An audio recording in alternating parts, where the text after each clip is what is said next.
ओम मुनित्रयं नमस्कृत्य उक्तिः परिभाव्य वैयाकरणसिद्धान्तकौमुदीयं विरच्यते।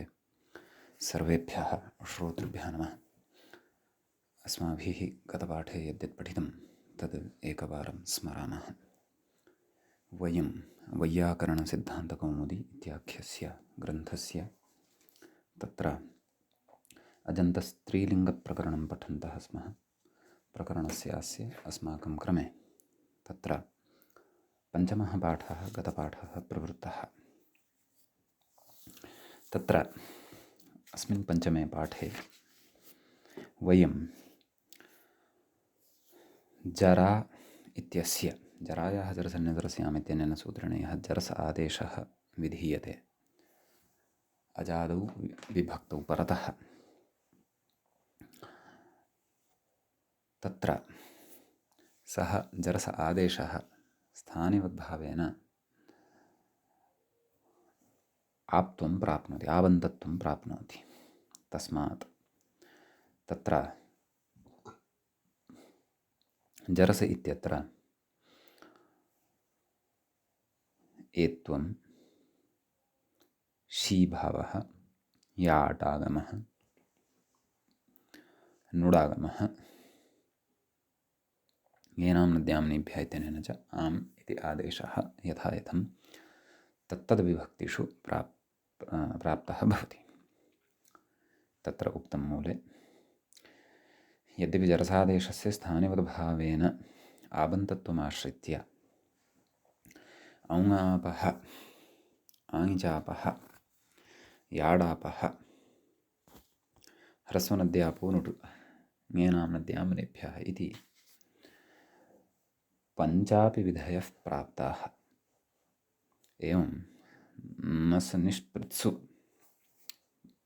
आदेशेषु अपि प्राप्ताः इति भावः। तथापि अनल्विधौ इति उक्तेः न भवन्ति इति तत्र उक्तम्।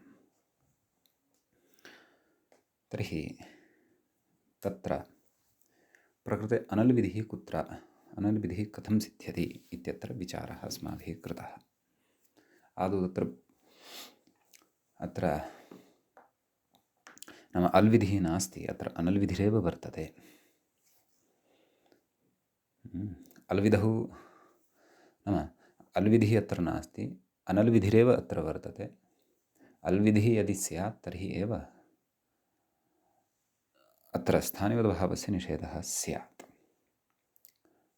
न अल्विधौ अनल्विधौ, परन्तु प्रकृते अल्विधिः नास्ति, प्रकृते अनल्विधिः अस्ति। अनल्विधौ तु स्थानिवद्भावः भवत्येव। तर्हि तत्र यथा रामाय इत्यादिषु ङे अर्थात् ए इत्यत्र विद्यमानः सुप्तुधर्मः वर्तते, सः यथा ए इत्यस्मिन् वर्तते तद्वत् भ्यामादौ अपि वर्तते इति कृत्वा सः सुप्तुधर्मः समुदायधर्मः वर्तते। अतः यथा तत्र स्थानिवद्भावः प्राप्तः भवति, तत्र सुप्त्वस्य समुदायत्वात् तद्वत् प्रकृते अपि आप्त्वस्य समुदायत्वात्, आप् इत्यस्य समुदायत्वात् अत्र अल्विधिः नास्ति। अल्विधिः नास्ति इति कृत्वा स्थानिवद्भावः अत्र प्राप्तः भवति। स्थानिवद्भावः यदि प्राप्तः भवति तदा जरसादेशे कृते तत्र जरस् इति आबन्धत्वं प्राप्नोति। आबन्धत्वं यदि प्राप्नोति तदा औङापः आङिचापः इत्यादयः विधयः प्राप्नुवन्ति, अनिष्टानि च रूपाणि भवन्ति इति अस्माभिः तत्र पठितं। तर्हि तत्र एकः उपायः उक्तः। अत्र आकारः प्रश्लेषणीयः। आ आप् आ आप् आ आप् इति सर्वेषु विधिषु अपि नाम सवर्णदीर्घेण सः आप् इत्येव भवति, परन्तु तत्र पृथक्तया आ इति प्रश्लेषः कृतः वर्तते। तस्य प्रश्लेषस्य प्रयोजनं कुतः इति चेत् आप् इत्यत्र आप्त्व तत्र स्थानिवद्भावप्रसङ्गे सति आप्त्वम् आरूपेण एव गृहीतं स्यात्। आप्त्वम् आब्रूपेण गृहीतं न स्यात्। आप्त्वम् आरूपेण एव गृहीतं स्यात्। आ इति च अल् भवति। आप्त्वम् आरूपेण एव गृहीतं स्यात् इति एतदर्थं तत्र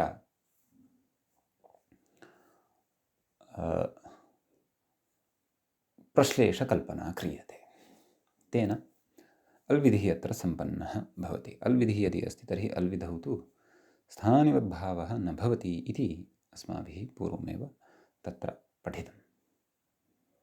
अतः तत्र अल्विधौ स्थानिवद्भावनिषेधकारणात् एते पञ्च अपि विधयः जरसादेशे सति अथवा जरसादेशविधानानन्तरं नैव प्राप्नुवन्ति इति भावः।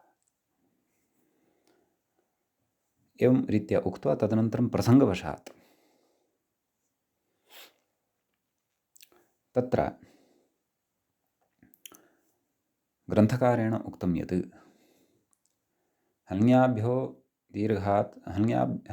दीर्घात् सुतिस्य प्लुतं हलिति इति सूत्रे अपि आप् अपि च ङि इत्यत्रापि आ इत्यस्य प्रश्लेषः ङि इत्यत्र च पश्चात् नाम ङि एतदनन्तरम् इ इत्यस्य प्रश्लेषः। आप् इत्यत्र ततः पूर्वम् आ इत्यस्य प्रश्लेषः।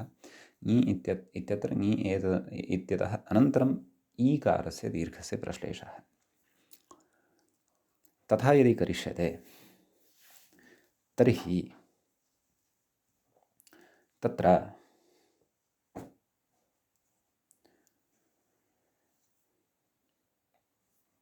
नाम तस्मिन् सूत्रे दीर्घग्रहणस्य अपेक्षा एव नास्ति इति अस्माभिः तत्र मूले पठितं। किमुक्तम्?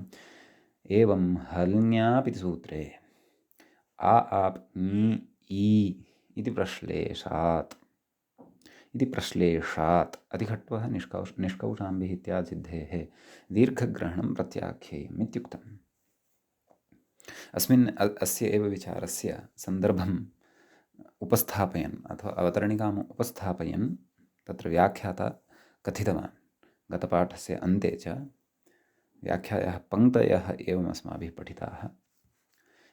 प्रसङ्गादाः एवमिति यथा आङिचापः इत्यादिषु आ आप् इति प्रश्लेषः, एवं हल्ङ्याभ्यः इत्यत्र ङि ई आ आप् इति सवर्णदीर्घेण प्रश्लेषात् सवर्णदीर्घं प्रत्याख्येयम् इत्यन्वयः।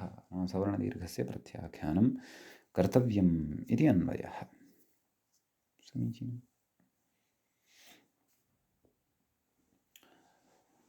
तर्हि एतावान् विषयः अस्माभिः गते पाठे पठितः। अयम् अस्य प्रकरणस्य अर्थात् अजन्तस्त्रीलिङ्गप्रकरणस्य तत्र पञ्चमः पाठः प्रवृत्तः। स्त्रीलिङ्गप्रकरणस्य तत्र षष्ठः पाठः अधुना आरब्धः भवति।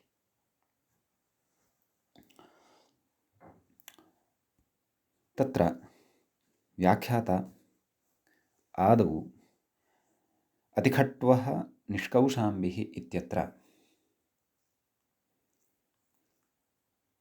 नाम इति रूपद्वयस्य साधनाय हल्ङ्याभ्यो दीर्घात् सुतिस्य प्रयुक्तं हल् इति सूत्रे दीर्घग्रहणं किमर्थं कर्तव्यम् इति आदौ बोधयन् अस्ति। यद्यपि हल्ङ्यादिसूत्रपठनवेलायाम् अयं विचारः प्रत्युदाहरणस्य उपस्थापनवेलायाम् अस्माभिः पठितः। व्याख्यात्रापि तत्र वचनानि उक्तानि, परन्तु पुनः व्याख्याता अत्र एकवारं हल्ङ्यादिसूत्रे दीर्घग्रहणं किमर्थमिति कथयन् अस्ति। पश्चात् ग्रन्थकारस्य मतानुसारं तस्य दीर्घग्रहणस्य प्रत्याख्यानम् अस्माभिः अग्रे करिष्यते। समीचीनम्। तर्हि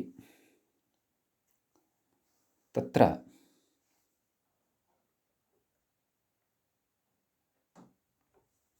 कथयति व्याख्याता ननु तत्र दीर्घग्रहणाभावे नाम तत्र क्व हल्ङ्यादिसूत्रे हल्ङ्याभ्यो दीर्घात् सुदिस्य वृत्तमहल् इति सूत्रे दीर्घग्रहणाभावे नाम दीर्घग्रहणस्य अभावे अतिखट्वः निष्कौशाम्बिः इत्यत्रापि सुलोपः स्यात्। तथा हि नाम कथं सुलोपः स्यात् तद्वदन् अस्ति। खट्वा शब्दष्टाबन्तः खट्वाम् नाम खट्वा शब्दः टाबन्तः टाप् प्रत्ययान्तः वर्तते तस्य अन्ते आ वर्तते इति भावः। कथयति खट्वाम् अतिक्रान्तः अतिखट्वः नाम अतिखट्वः इत्यस्य लौकिकविग्रहः एषः। कः? खट्वाम् अतिक्रान्तः। तत्र अत्यादयः क्रान्ताद्यर्थे द्वितीयया इत्यनेन वार्तिकेन समासः भवति। अलौकिकविग्रहः कः? ततः पूर्वं नाम समासात् पूर्वम् अलौकिकविग्रहः कथम्? अतिखट्वा अम् इति अलौकिकविग्रहः भवति। समीचीनं। ततः अग्रे कथयति कुशाम्बेन निर्वृत्ता नगरी कौशाम्बी इति। उदाहरणद्वयमपि युगपत् स्वीकुर्वन् अग्रे गच्छन् अस्ति। द्वितीयम् उदाहरणं किं? निष्कौशाम्बिः वर्तते खलु, तस्य सिद्धिं कथयन् अस्ति। कुशाम्बः कश्चन तेन निर्वृत्ता नगरी नाम निर्मिता नगरी या भवति सा कौशाम्बी इति भवति। कथयति तेन निर्वृत्तम् इत्यण नाम तद्धितेषु अस्माभिः पठिष्यते चातुरर्थिकप्रकरणे किं तेन निर्वृत्तम् इत्यनेन कुशाम्बशब्दात् तेन निर्वृत्तम् इत्यस्मिन् अर्थे अणप्रत्ययः भवति। कुशाम्ब अण आदिवृद्धि कौशाम्ब यस्य इत्यनेन बकारोत्तरवर्धनः अकारस्य लोपः कौशाम्ब कौशाम्ब इति रूपं सिद्धं भवति। कथयति टिड्ढाणय इति ङीप् टिड्ढाणय द्वयसजग्नैमात्रचतय पठक्टङै कुर्पः इत्यनेन सूत्रेण ङीप् प्रत्ययः भवति। ङीपः इ अवशिष्यते कौशाम्ब इ। ततः बकारोत्तरवर्धनः अकारस्य पुनः यस्य इत्यनेन लोपः भवति कौशाम्बी इति रूपं तत्र सिद्धं भवति। समीचीनं। ततः कथयति नाम कौशाम्बी इत्यस्य रूपं साधितवान्। इदानीं समासविग्रहं कथयति नाम निष्कौशाम्बिः इत्यस्य विग्रहं कथयति। निष्क्रान्तः कौशम्ब्याः कौशाम्बी इत्याख्याः नगर्याः यः निष्क्रान्तः निर्गतः सः निष्कौशाम्बिः भवति। तर्हि निष्क्रान्तः कौशम्ब्या इति लौकिकविग्रहः भवति। अलौकिकविग्रहः कथं? कौशाम्बी ङसि निर्। सम्यक्। अत्र निरादेः क्रान्ताद्यर्थे पञ्चम्या इत्यनेन समासः भवति। सम्यक्। अतः पश्यन्तु अतिखट्वः इत्यस्यापि भवन्तः समासानन्तरं स्थितिं प्राप्तवन्तः सन्ति। निष्कौशाम्बिः इत्यत्रापि समासानन्तरं का स्थितिः वर्तते तां स्थितिं प्राप्तवन्तः सन्ति। अतिखट्वः इत्यत्र समासविधानानन्तरं का स्थितिः प्राप्ता? अतिखट्वा इति। अति इत्यस्य पूर्वनिपातः भवति। एवमेव अत्रापि निर् इत्यस्य पूर्वनिपातः भवति। निर् इत्यस्य यः रेफः तस्य विसर्गः भवति तस्य षत्वञ्च भवति। निष्कौशाम्बी इति अत्र वर्तते, अतिखट्वा इति तत्र वर्तते। यतः प्रयोगद्वयस्य एषा रूपसिद्धिः युगपत् उच्यमाना वर्तते ग्रन्थकारेण इति भावः। समीचीनं। कथयति तत्र किम्? उभयत्रापि अतिखट्वः इत्यत्रापि निष्कौशाम्बी इत्यत्रापि उभयत्रापि कथयति गोस्त्रियोरुपसर्जनस्य इति आपो ङीपश्च ह्रस्वः। गोस्त्रियोरुपसर्जनस्य इत्यनेन अतिखट्वा इत्यत्र यः आप् अस्ति अन्ते टापः सकाशालब्धः आप् तस्य ङीपश्च निष्कौशाम्बी इत्यत्र टिड्ढाण इत्यनेन यः ङीप् कृतः पूर्वं कौशाम्बी इत्यत्र तस्य च ह्रस्वः भवति। का स्थितिः जाता उभयत्र? अतिखट्व निष्कौशाम्बि इति स्थितिः उभयत्र जाता। अग्रे कथयति ततः सुबुत्पत्तिरिति स्थितिः। ततः सुबुत्पत्तिः तत्र जायते। सुप्रत्ययः उभयत्र जायते सस्य ऋत्वे विसर्गे सति अतिखट्वः निष्कौशाम्बिः इति प्रयोगद्वयं तत्र सिद्धं भवति। समीचीनं। तर्हि पश्यन्तु गोस्त्रियोरुपसर्जनस्य इत्यनेन सूत्रेण आस्थाने ह्रस्वः इति आदेशः कृतः। समीचीनम्। ई स्थाने तस्य ईकारस्य ह्रस्वः आदेशः कृतः। आस्थाने कः आदेशः जातः?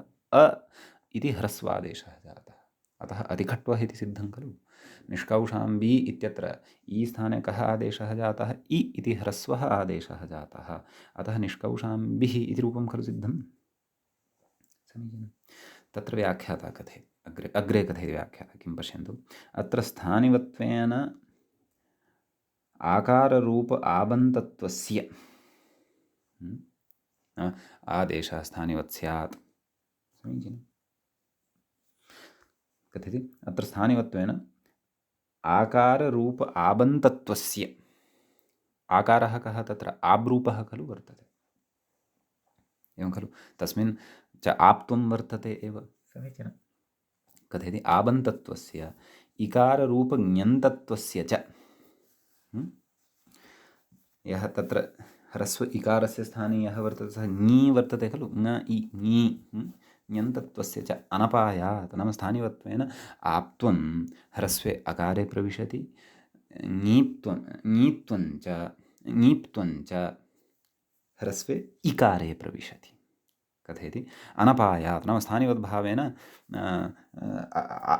आदेशयोः, अकार इकाररूपयोः आदेशयोः स्थानिवद्भावेन तत्र आबन्तत्वे अपि च ञन्तत्वे प्राप्ते सति ततः किं स्यात्? कथयति, सोर्हल्ङ्यादिलोपे, नाम सुप्रत्ययः यः अत्र वर्तते तस्य हल्ङ्याभ्यो दीर्घात् सुदिस्य वृत्तं, न हल्ङ्याभ्यः इत्यादि सूत्रेण लोपः स्यात्, एवं खलु।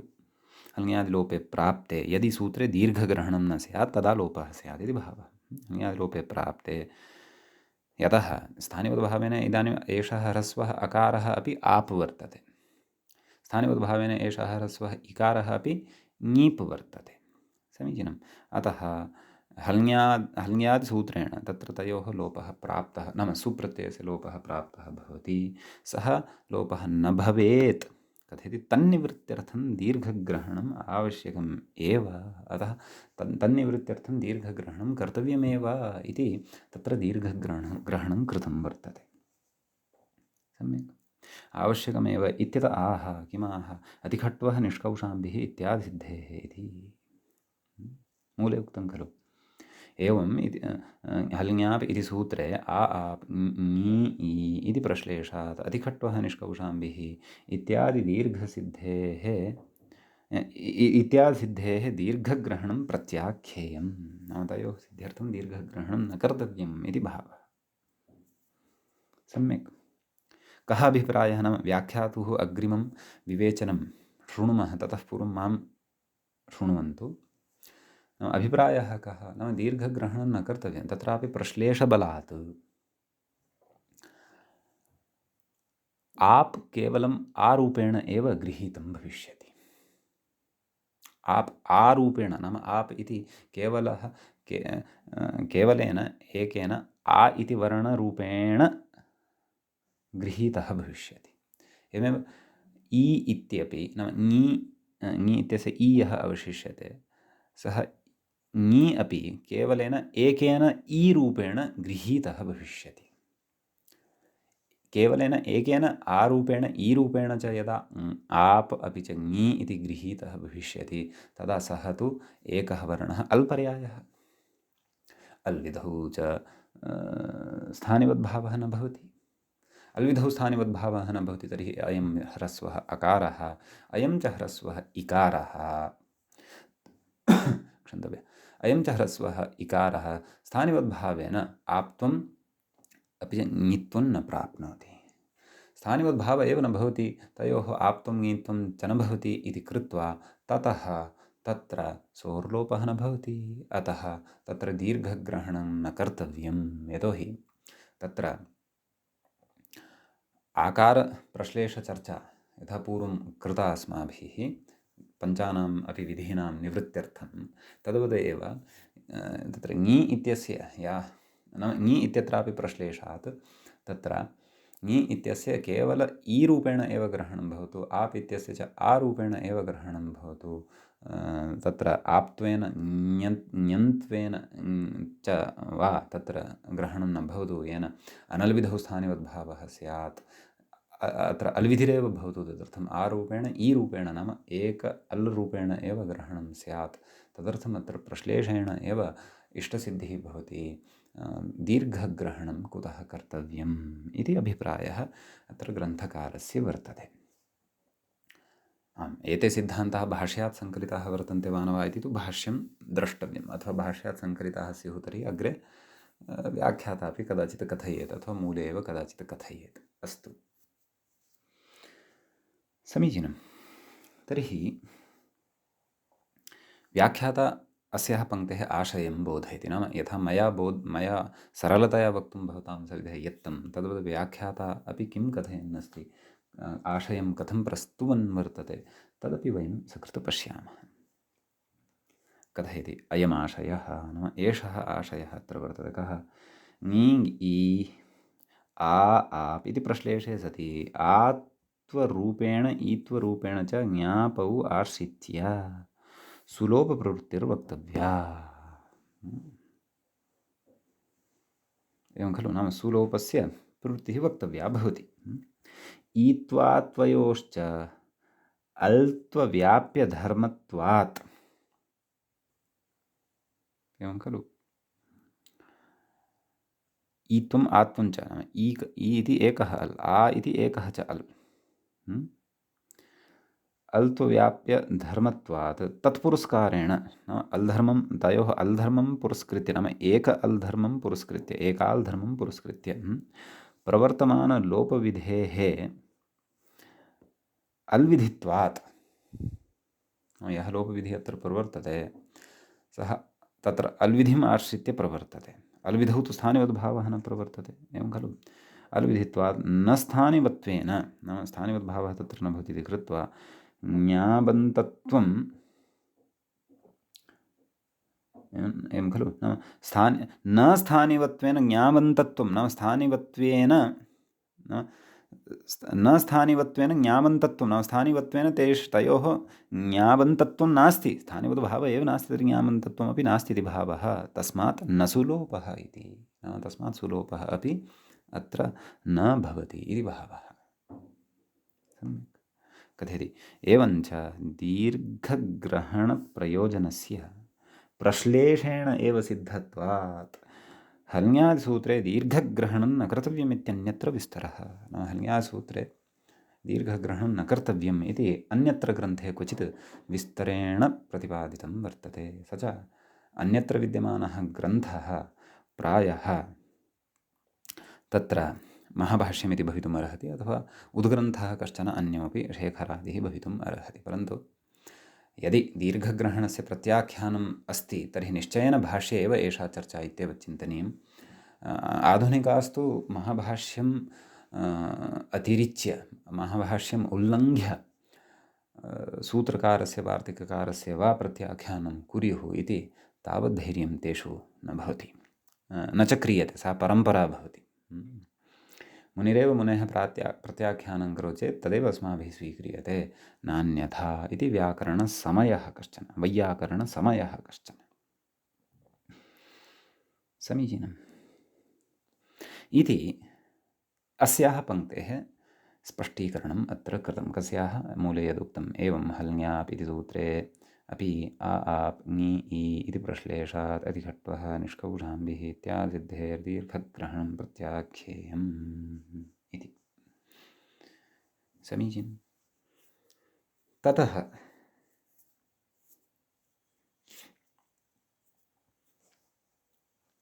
अग्रे पुनः अत्र कश्चन विचारः वर्तते, नाम शृङ्खला अस्ति अत्र विचाराणां। गतविचारेण सम्बन्धः, गतविचारेण कृतः यः विचारः एतावता, तेन सम्बन्धः अधुनैव व्याख्यातायाः पङ्क्तेः वर्तते। एतावत्पर्यन्तम् आहत्य जरा इत्यतः पर्यन्तम् एतावत्पर्यन्तं हल्ङ्यासूत्रे दीर्घग्रहणं न कृतम्, एतावत्पर्यन्तः यः विचारः कृतः तावत्पर्यन्तं पर्यन्तेन विचारेण सह इदानीम् अग्रे या पङ्क्तिः पठ्यमाना वर्तते तस्याः पङ्क्तेः सम्बन्धः वर्तते कश्चन महान्। अतः एतावत्पर्यन्तं पठितः यः विषयः सः विषयः अस्माभिः बुद्धौ स्थापनीयः। समीचीनं। ततः अग्रे कथयति। किं कथयति पश्यन्तु। स्यादेतत् इति कथयति। नाम इदं स्यात्, किं स्यात् तदग्रे कथयति। नाम अग्रे या मूले पङ्क्तिः वर्तते का, न चैवम् अपि अधिखट्वाय इत्यत्र स्वाश्रयम् आकारत्वं स्थानिवद्भावेन आश्रित्य याड् स्यादिति वाच्यम् आवन्तं यदङ्गं ततः परस्य याड् विधानात् उपसर्जनस्त्रीवृत्ते तदादिनियमात् इति या पङ्क्तिः मूले वर्तते तस्यां पङ्क्तौ कथं प्रवेष्टव्यं, नाम अवगमनं कर्तुं कथं प्रवेष्टव्यम् इति एतदर्थं तत्र अग्रे अस्ति अत्र उच्यमानम्। समीचीनं। कथयति याडापः इत्यत्र, याडापः इत्यस्य सूत्रार्थः ज्ञायते किल, पूर्वं सूत्रं पठितं वर्तते, तस्य अर्थः उदाहरणम् एतात् तत्सर्वमपि अस्माकं बुद्धौ उपस्थितं भवेत् अत्रत्यस्य विचारस्य अवगमनाय। कथयति याडापः इत्यत्र आप् इति प्रश्लेषे सत्यपि,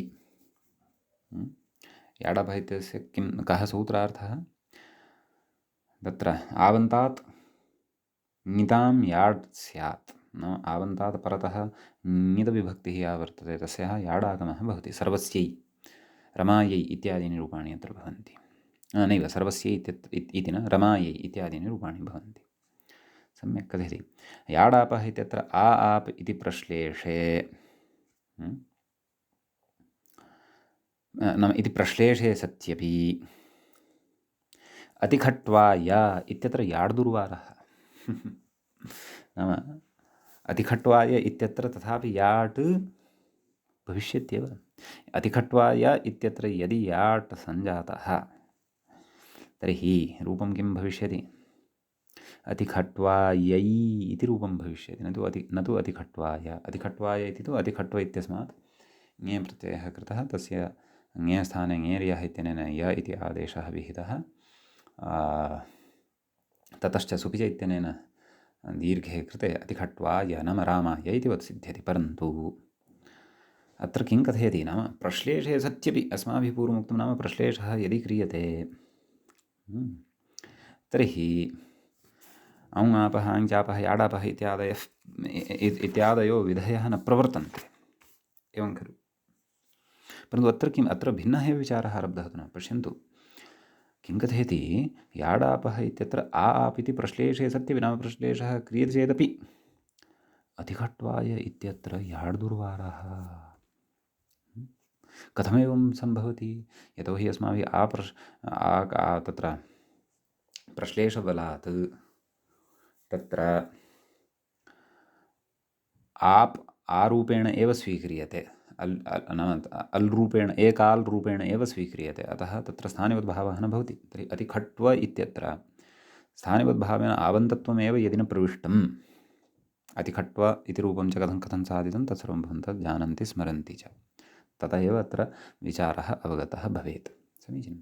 तर्हि अतिखट्व इत्यत्र स्थानिवद्भावः न भवति, अल्विधिः अस्ति इति अधुनैव खलु प्रतिपादितं। तर्हि चतुर्थी विभक्तेः एकवचने कथं वा तत्र प्रश्लेषे सत्यपि याडापः इत्यनेन याट् स्यात्, याड् भवेत्, परन्तु कथयन्नस्ति। किं कथयन्नस्ति, अतिखट्वाय इत्यत्र याड्दुर्वारः, अत्र याडागमः ङे इत्यस्य दुर्वारः, अर्थात् वारयितुं न शक्यते।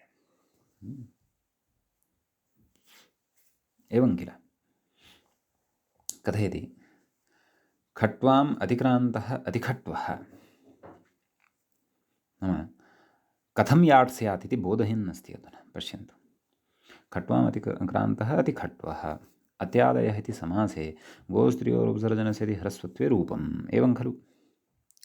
प्रथमाविभक्तेः एकवचने अतिखट्वः इति सिद्ध्यति। कथयति ततः ङेः यादेशे, नाम ङे प्रत्ययः परतः भवति तस्य यादेशः भवति। सुविजयति दीर्घे अधिखट्वाय इति रूपं तत्तु वयं जानीमः, पूर्वमपि उक्तं, व्याख्यात्रापि उच्यमानं वर्तते, अतः अस्माकं तत् पुनः दार्ढ्याय अभूत्। तत्र कथयति अग्रे, तत्र अधिखट्वा ए इत्यवस्थायाम् अथवा अधिखट्वा तस्य ङे इत्यस्य य इति आदेशः कृतः वर्तते खलु, तत्र तु अधिखट्वाय इति रूपं सिद्धं, परन्तु कथयति तत्र अधिखट्वाय इत्यत्र अस्ति विचारः, सिद्धं यद् रूपं तत्र अस्ति विचारः। नाम ङे स्थाने य इति आदेशः कृतः खलु, ङे स्थाने य आदेशानन्तरं सुविज इत्यनेन दीर्घः अपि कृतः, तदनन्तरं तत्र अधिखट्वाय इति यद् रूपं सिद्धं, चतुर्थ्यन्तं यत् पदं सिद्धं वर्तते अधिखट्वाय, तत्र याडागमः प्रसक्तः भवति इति कथयन् अस्ति। पश्यन्तु कथयति तत्र नाम क्व अधिखट्वाय इति, अधिखट्वा ङे इत्यत्र न, परन्तु अधिखट्वाय इति निष्पन्नं यद् रूपं वर्तते तत्र कथयन् अस्ति। अतः अत्र किञ्चित् अवधानं कुर्वन्तु। अधिखट्वा ङे इति स्थितौ याडागमः न उच्यमानः वर्तते, अधिखट्वाय इति पदं निष्पन्नं जातं वर्तते, तत्र याडागमः उच्यमानः वर्तते। कथयति अधिखट्वाय इति रूपं, कथयति तत्र याडापः इति याड् स्यात्, एवं खलु। कथयति दीर्घे सति, नाम अधिखट्वु य इत्यवस्थायां दीर्घः केन क्रियते, सुपि च, कः तस्य अर्थः, ङादौ सुपि परे अदन्तस्य दीर्घः स्यात् इति खलु उच्यते। कथयति दीर्घे सति स्थानिवत्वेन आकाररूपाप्त्वस्य सत्वात्। नाम दीर्घः यदा क्रियते, अधिखट्वा, आदौ सः ह्रस्वः आसीत् खलु, अधिखट्वा इत्यत्र नैव, आदौ सः दीर्घः आसीत् खलु, नाम आब्रूपः आसीत् खलु अधिखट्वा इत्यत्र, तदनन्तरं गोस्त्रियोरुपसर्जनस्य इत्यनेन तस्य ह्रस्वः कृतः खलु, किमायातम् अधिखट्वा, तदनन्तरं ङे प्रत्ययः कृतः, तस्य ङेर्यः इत्यनेन यादेशः कृतः, ततः तत्र सुपि च इत्यनेन सूत्रेण, एवं खलु, दीर्घः कृतः, सुपि च इत्यनेन सूत्रेण दीर्घः कृतः, एवं खलु। तर्हि दीर्घे सति तत्र कथयन् अस्ति, नाम अधिखट्वा य, नाम पूर्वं तु एकवारं आबन्तत्वेन दीर्घः आसीत्, पुनः गोस्त्रियोरुपसर्जनस्य इत्यनेन ह्रस्वः कृतः, पुनः तस्य ह्रस्वस्य अधुना चतुर्थ्यां दीर्घः कृतः वर्तते, एवं खलु।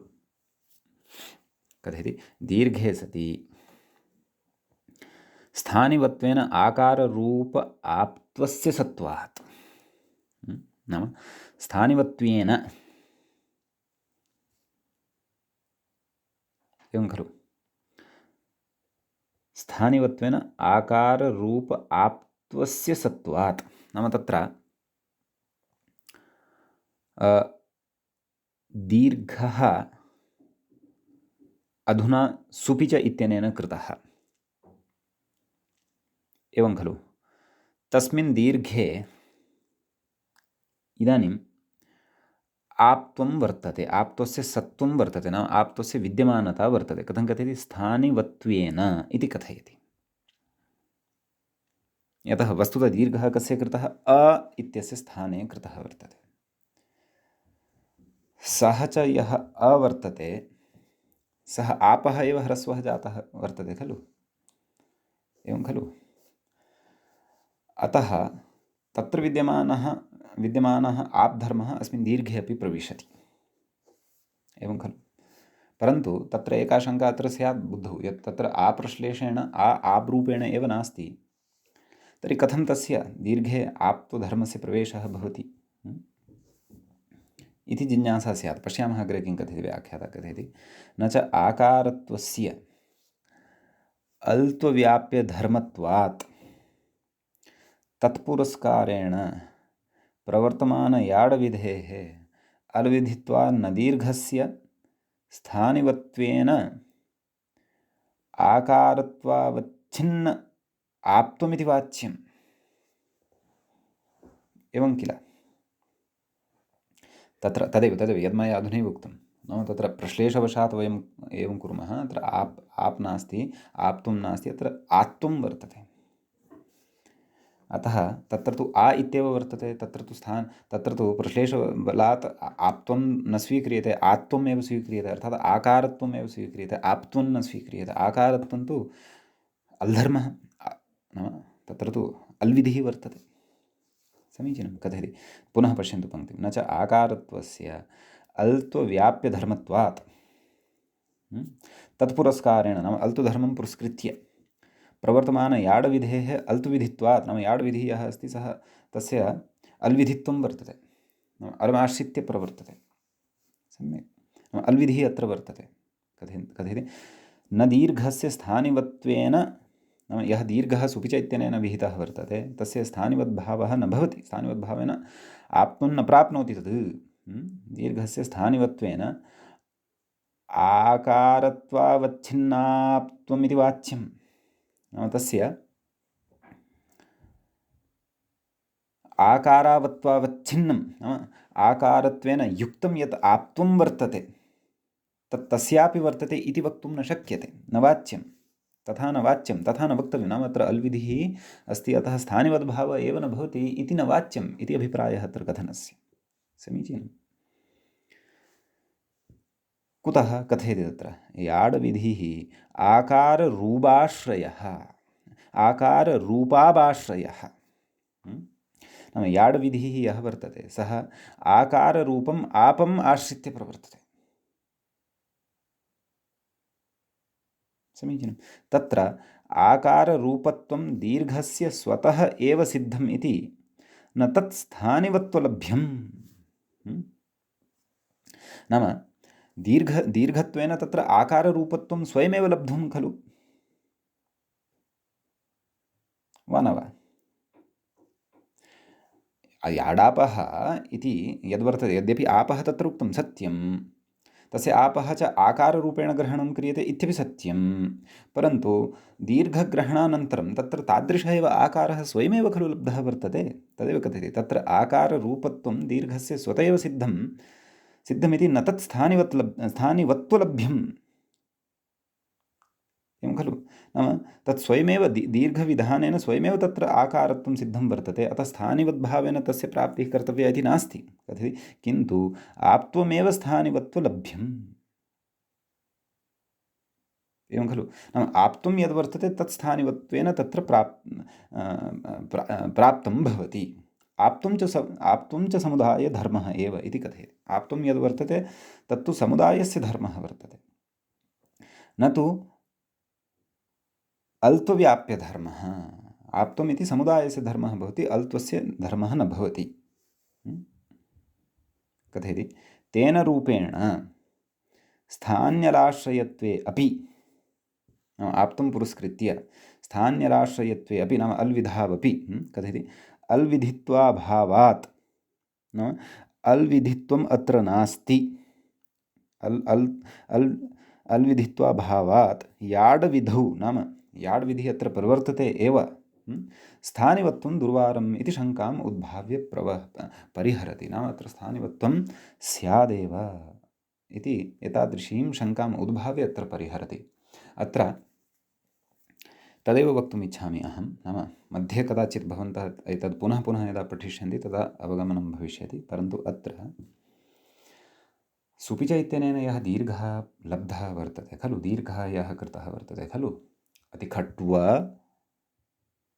य इत्यवस्थायां, तत्र यः आरूपः दीर्घः वर्तते सः, न आ इति दीर्घः वर्णः वर्तते, सः स्थानिवद्भावेन तत्र आप्तुं प्राप्नोति। आप्तुं प्राप्नोति इति कृत्वा याडापः इत्यस्य तत्र प्रवृत्तिः स्यात् इति अत्र व्याख्यातुः अभिप्रायः वर्तते, ग्रन्थकारस्य च अभिप्रायः अत्र वर्तते। पूर्वं तु तथा नासीत्। पूर्वं तु तत्र प्रश्लेषबलात्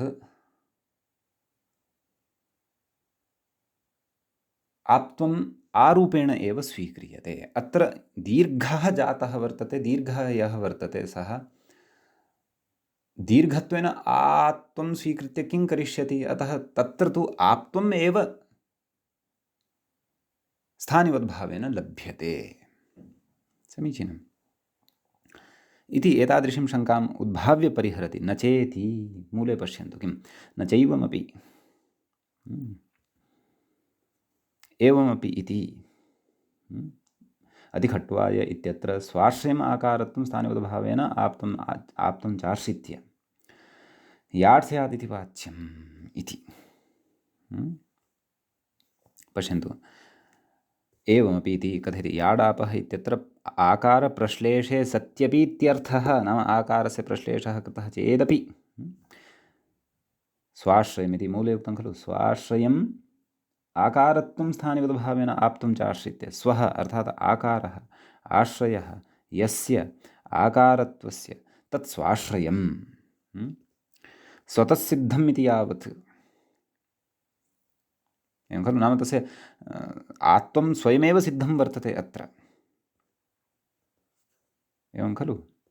कथयति एवमपि इत्यारभ्य, नाम मूले एवमपि इत्यतः आरभ्य याट् स्यात् इत्यन्तः सन्दर्भः शङ्कापरः, याट् स्यात् इति एतावत्पर्यन्तं तत्र शङ्का उपस्थापिता वर्तते। सन्दर्भः शङ्कापरः इति च न वाच्यमित्यन्वयः, नाम एवं न वक्तव्यं।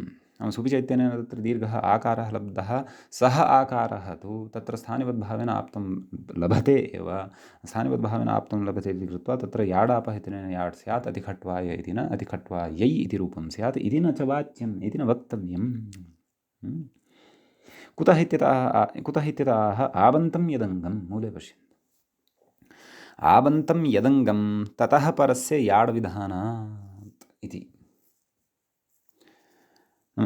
यदङ्गम् आबन्तं भवति ततः परतः विद्यमानस्य ङितः एव याड् विधीयते इति, एवं खलु। अस्य व्याख्यानं करोति, पश्यन्तु। याडापः इत्यत्र हि आप्ग्रहणेन प्रत्ययग्रहणपरिभाषया, प्रत्ययग्रहणे दन्ताः ग्राह्याः, आबन्तं गृह्यते। समीचीनं। याडापः इत्यत्र आबन्तं गृह्यते, अतः एव आबन्तं यदङ्गं ततः परस्य याड् ङिनां याड् भवति इति भावः। सम्यक्। कथयति अङ्गस्य तद्विशेषणं भवति, ततश्च आबन्तात् अङ्गात् परस्य ङितः याड् विधीयते, नाम आबन्तं यदङ्गं वर्तते ततः परतः ङित् यः वर्तते तस्य याड् विधीयते। समीचीनं। यस्मात् शब्दात् यः प्रत्ययः विहितः तादृशप्रकृतिभूतशब्दरूपाद्यवयवकस्य तत्प्रत्ययरूपान्तावयवकस्य समुदायस्य ग्रहणमिति परिभाषार्थः इति। नाम का परिभाषा? प्रत्ययग्रहणे दन्ताः ग्राह्याः, प्रत्ययग्रहणे यस्मात् सः विहितः तदादेस्तदन्तस्य ग्रहणं भवति इति पूर्वं पठितं खलु अस्माभिः। तर्हि तदेव कथयति, नाम यस्मात् शब्दात् यः प्रत्ययः विहितः तादृशप्रकृतिभूतशब्दरूपाद्यवयवकस्य, रूपादि अवयवकस्य, यस्मात् प्रत्ययः विहितः तदन्तस्य ग्रहणं भवति इति भावः। कथयति तत्प्रत्ययरूपान्तावयवकस्य समुदायस्य ग्रहणं, नाम किमपि नास्ति अत्र, प्रकृतिः प्रत्ययः, प्रत्ययः यत्र गृहीतः तर्हि तदन्तस्य, नाम यस्मात् सः प्रत्ययः विहितः तस्य एव ग्रहणं भवति इति, न तु केवलस्य प्रत्ययस्य एव ग्रहणं भवति इति भावः। तर्हि याडाप् इत्यत्र आप् इति प्रत्ययः गृहीतश्चेत् आबन्तस्य ग्रहणं भवति इति प्रत्ययग्रहणे तदन्ताः ग्राह्याः इति परिभाषया उच्यते इति भावः। सा च परिभाषा पूर्वमपि असकृत् अस्माभिः श्रुता वर्तते, अतः अत्र भ्रान्तेः प्राप्तेः अपेक्षा नास्ति। सम्यक्। कथयति प्रकृतिग्रहणे नाम पर्यवसन्नार्थः कः, निष्पन्नः अर्थः कः? प्रत्ययग्रहणे प्रकृतिप्रत्ययसमुदायस्य ग्रहणमिति पर्यवसन्नार्थः। किमपि नास्ति, एतत् पङ्क्तिद्वयस्य अत्र अयमेव अभिप्रायः, प्रत्ययग्रहणे दन्ताः गृह्यन्ते, याडाप् इत्यत्र आप् इति प्रत्ययः गृहीतश्चेत् तर्हि आबन्तस्य ग्रहणमत्र भवति इति भावः। सम्यक्। कथयति प्रकृते च, नाम इदानीं प्रकृतमागच्छति अधिखट्वाय इति। अधिखट्वाय इत्यत्र खट्वशब्दात् अदन्तात् ताव्विधानात् खट्वा इत्येव टाबन्तम्, एवं खलु। खट्वा इत्येव टाबन्तं, तत्तु ङितं विभक्तिं प्रति नाङ्गम्, एवं खलु। अधिखट्वा ए इत्यत्र ए अर्थात् ङे इत्यत्र ङे इति ङित् विभक्तिः या वर्तते, नाम इति ङित् विभक्तिः अथवा ङित् प्रत्ययः यः वर्तते तस्य अङ्गं किम्? अधिखट्व इति अङ्गं, न तु खट्वा इति अङ्गं। समीचीनं। अतिखट्व इति न टाबन्तं, टाबन्तं किं, टाबन्तं तु खट्वा, परन्तु खट्वा एतस्मात् अत्र ङेन विहितः वर्तते, अत्र तु अतिखट्व इत्यस्मात् ङे विहितः वर्तते। समीचीनं कथयति अतिखट्वशब्दादेव ङितः विधानात्, नाम अतिखट्वशब्दादेव अत्र ङिद् विहितः वर्तते इति भावः। सम्यक् कथयति यत्त्वङ्गम् अतिखट्वा इति, अतिखट्व इति यदङ्गं न तट्टाबन्तं, तत्तु टाबन्तं नास्ति। सम्यक्। अतः स्थानिवत्वेन आप्त्वे सत्यपि न याड् इति भावः, नाम स्थानिवत्वेन अत्र आप्तुं प्राप्तं चेदपि याडागमः न भवति। कुतः ङित् विभक्तिः आबन्ताय ङित् विभक्तेः आबन्तः यः शब्दः वर्तते सः प्रकृतिभूतः नास्ति। प्रकृतिभूतः तु अतिखट्व इति शब्दः वर्तते। यात्र प्रकृतिः वर्तते, नाम यदङ्गम् अत्र वर्तते तच्च अङ्गं टाबन्तं नास्ति, तत्तु अदन्तं वर्तते। एवं खलु। अतः प्रकृते याडापः इत्यनेन सत्यपि स्थानिवद्भावे याडागमः न भवति इति भावः। समीचीनम्। ततः कथयति अग्रे, एतावान् विचारः उक्तः। ततः मूले, नाम मूले यदुक्तम् आबन्तं यदङ्गं ततः परस्य याडुविधानात्, अग्रे तत्र उक्तम् उपसर्जनस्त्रीविषये तदादिनियमात् इत्यस्य इदानीम् अर्थः अवगन्तव्यः वर्तते। तर्हि कथयति तत्र ननु ष्यङः सम्प्रसारणम् इत्यत्र भाष्ये स्त्रीप्रत्यये वाचनिकः तदादिनियमप्रतिषेधः पठितः। एवं खलु। प्रत्ययग्रहणे यस्मात् सह विहितः तदादेस्तदन्तस्य ग्रहणम्, एवं किल। तदादेः अपि ग्रहणं भवति, तदन्तस्य तु भवत्येव, वा न वा। तर्हि तत्र उच्यते नाम स्त्रीप्रत्ययविषये वाचनिकतदादिनियमः प्रतिषेधः पठितः, नाम तदादिनियमस्य प्रतिषेधः तत्र उक्तः वर्तते। एवं खलु। तत् कथमत्र तत्प्राप्तिरित्यतः आह, तर्हि तदादिनियमस्य अत्र कथं प्राप्तिः भवति। एवं खलु। तदादिनियमः नाम प्रत्ययः यस्मात् विहितः तदन्तस्य तु ग्रहणं भवति, तदादेः एव च ग्रहणं, तदादेः अपि च ग्रहणं भवति। एवं खलु। तर्हि आप्रत्ययः अत्र खट्वा इत्यत्र खट्व इत्यस्मात् आप्रत्ययः विहितः वर्तते, न तु अतिखट्व, क्षन्तव्यः, सत्यं, न तु अतिखट्व इत्यस्मात् आप्रत्ययः विहितः वर्तते। अतः तदादिनियमं पुरस्कृत्य खट्वा इत्यस्य एव अत्र आवन्तता गृहीष्यते, न तु अतिखट्वा इत्यस्य अपि आवन्तत्वम् अत्र गृहीष्यते। तत्र च तदादिविधिरपि कारणं भवति। अतः अत्र तदादिविधिः कथम्, यतः स्त्रीप्रत्ययेषु तु तदादि विधेः निषेधः खलु उक्तः वर्तते भाष्ये, क्व ष्यङः सम्प्रसारणम् इत्यत्र भाष्ये कथयति तत् कथमत्र तत्प्राप्तिः इत्यतः आह, नाम तर्हि तदादिविधेः अत्र प्राप्तिः कथं भवति इत्यतः कथयति किम् उपसर्जनेति। मूले पश्यन्तु, उपसर्जनस्त्रीप्रत्यये तदादिनियमात् इति कथयति। तत्र भाष्ये स्त्रीप्रत्यये चानुपसर्जने न,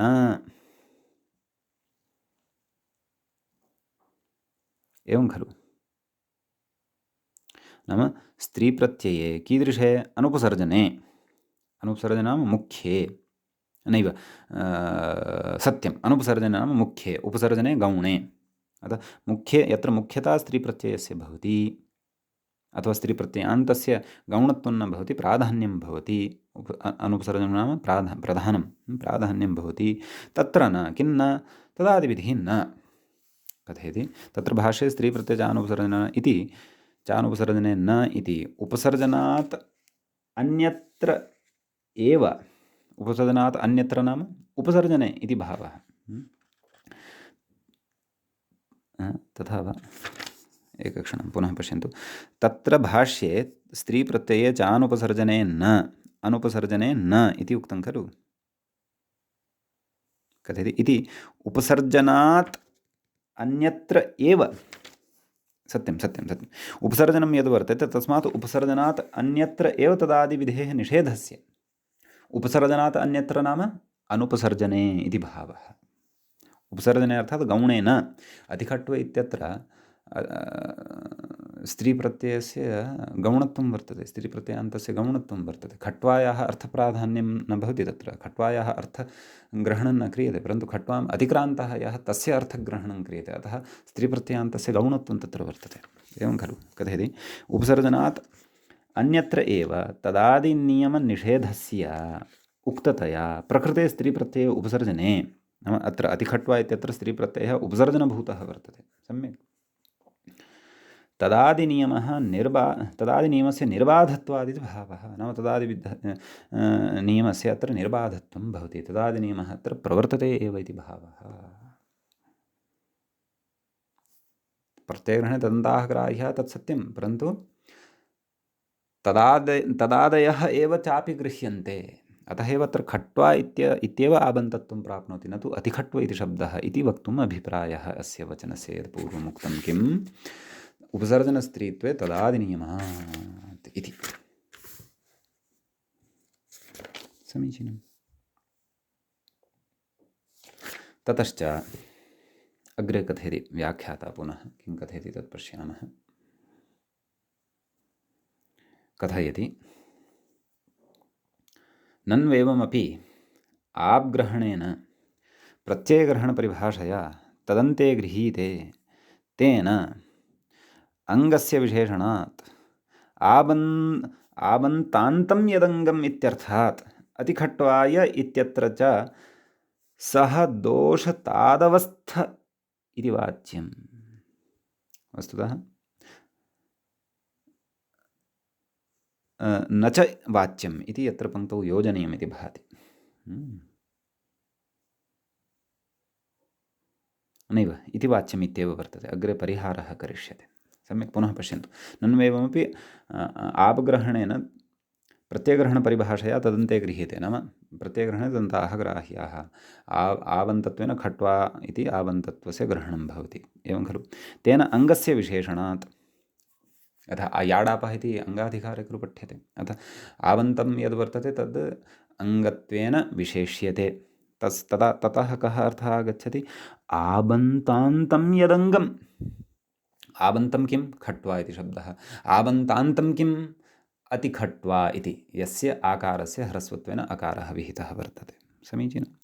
आबन्तान्तं यदङ्गम् इत्यर्थात् अतिखट्वाय इत्यत्र सः दोषतादवस्थ एव इति वाच्यं, नाम तत्र विद्यमानः यः दोषः सः उपस्थितः एव भवति, नाम याडापः इत्यस्य प्रवृत्तिः स्यादेव खलु, यथा यथा प्रवृत्तिः पूर्वं प्रतिपादिता अस्माभिः। एवं खलु कथयति अङ्गस्य विशेषणत्वाश्रयणात्, नाम अङ्गं यद् वर्तते तद् विशेषणभूतं भवति अत्र, अतः विशेषणत्वे सति तत्र तदेव अङ्गस्य विशेषणत्वाश्रयणात्, नाम विशेषणत्वेन आश्रितम् अत्र भवति अङ्गम्, अतः तदन्तविधिः अत्र प्रवर्तते इति भावः। अतः सः दोषः पुनरपि अत्र स्थितः एव खलु। तर्हि तस्य परिहारस्य अग्रे चर्चा क्रियमाणा अस्ति इति भावयामि। पश्यामः कथयति अग्रे।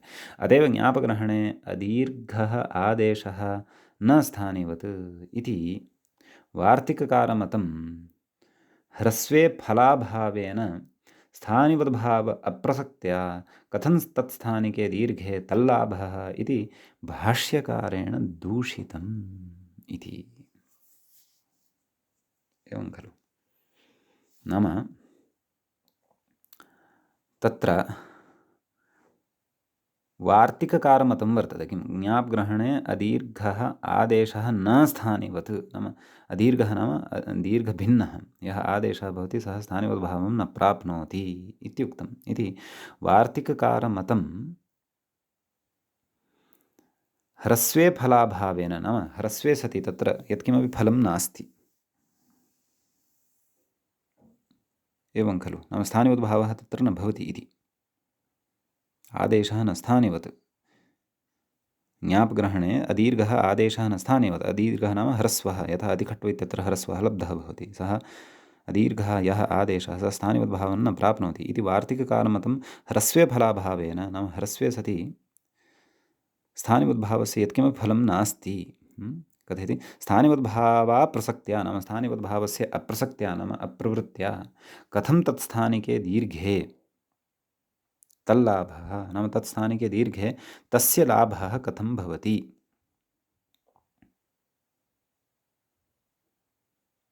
इति नाम तल्लाभः नाम तस्य लाभः तस्य नाम कस्य लाभः दीर्घस्य लाभः यदा दीर्घत्वं यदि तत्र स्यात् तर्हि आबन्तत्वं स्यात् ततः याडागमः स्यात् एवं खलु इति भाष्यकारेण दूषितं वर्तते भाष्यकारेण वार्तिककृतः मतं दूषितं वर्तते परन्तु अत्र पूर्वं यदुक्तं खलु दोषतादवस्थ्य इति वाच्यं वस्तु तत्र न च इति वक्तव्यं नन्वेवमपि इति यदुक्तं खलु तत्र न च एवमपि ग्रहणेन प्रत्ययग्रहणपरिभाषया तदन्ते गृह्यते तेनाङ्गस्य विशेषणात् आवन्तत्वं यदङ्गम् इत्यर्थात् अतिखट्वाय इत्यत्र सदोषतादवस्थ्य एव सदोषतदवस्थ एव नाम सः दोषः तु तथैव अत्र तिष्ठति इति न वक्तव्यं कुतः अङ्गस्य विशेषणत्वाश्रयणात् यद् अङ्गं वर्तते तद् अत्र विशेषणत्वेन आश्रीयते चेत् तर्हि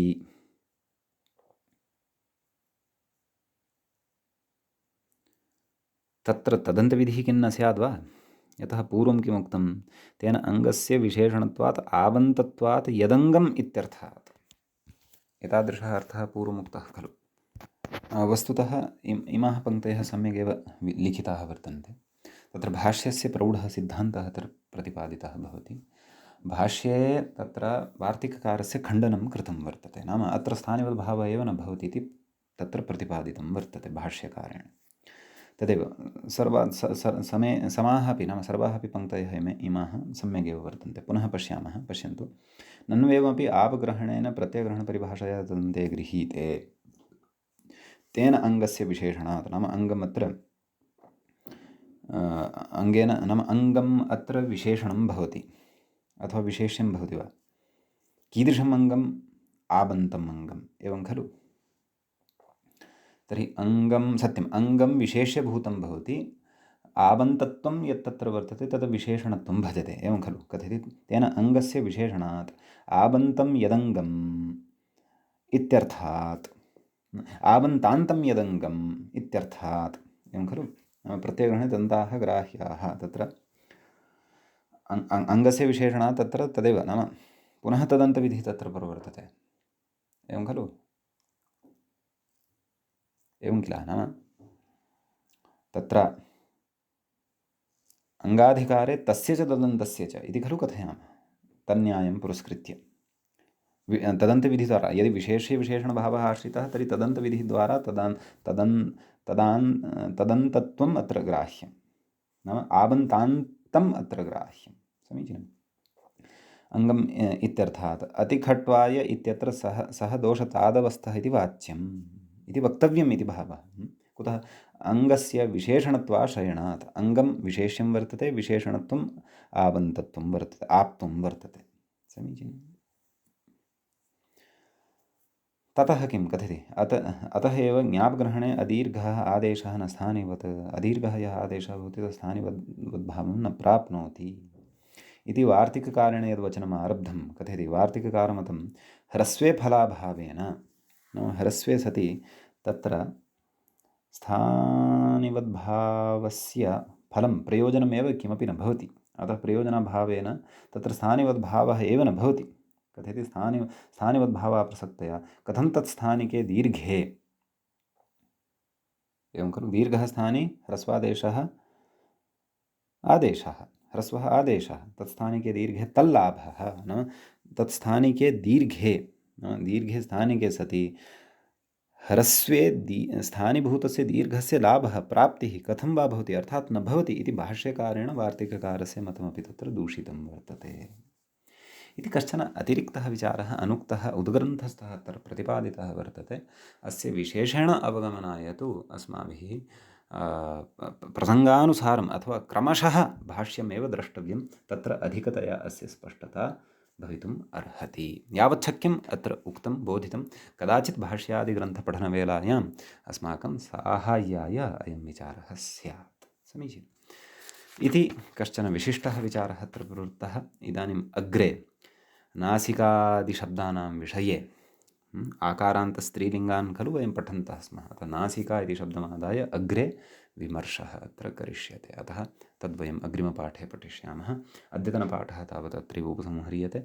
मुनित्रयं नमस्कृत्य उक्तिः परिभाव्य च वैयाकरणसिद्धान्तकौमुदीयं विरच्यते। एवञ्च अजन्तस्त्रीलिङ्गप्रकरणस्यास्य अस्माकं क्रमे षष्ठः पाठः तत्र सम्पन्नतां गतः। नमः सर्वेभ्यः श्रोतृभ्यः।